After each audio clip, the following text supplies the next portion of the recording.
तुम्हा सगळ्यांना बेसनची बर्फी किंवा लाडू खायला आवडतं का? तर ते मला नक्की सांगा. आता मी पण बनवते बेसनची बर्फी. याच्या अगोदर मी कधीच केली नव्हती. लाडू केलते मोजून एकदाच आणि छान झालते.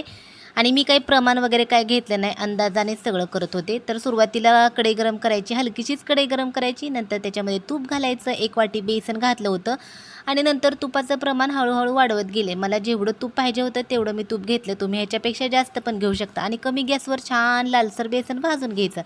थोडंसं मीठ घालायचं आणि साखर बारीक करताना त्याच्यामध्येच मी भरपूर अशी वेलची पावडर घातली होती आणि वेलची पावडर म्हणजे वेलची घातली होती आणि साखर आणि वेलची पावडर याचे सगळं मी एकत्र मिक्स करून घेतलं आणि नंतर हाताने पण थोडंसं मिक्स केलं आणि छान व्यवस्थित त्याचे गोळे गोळे केले. म्हणजे कसं सगळं बेसन एकजीव होतं आणि नंतर मग ते छान व्यवस्थित ताटामध्ये थापून घेतले. थोडेसे ड्रायफ्रूट्स टाकायचे आणि कट करायचं म्हणजे आकार द्यायचा बर्फीचा आणि थोड्या वेळ थंड झाले की मस्त अशी आपली साधी सोपी पटकन होणारी बेसन बर्फी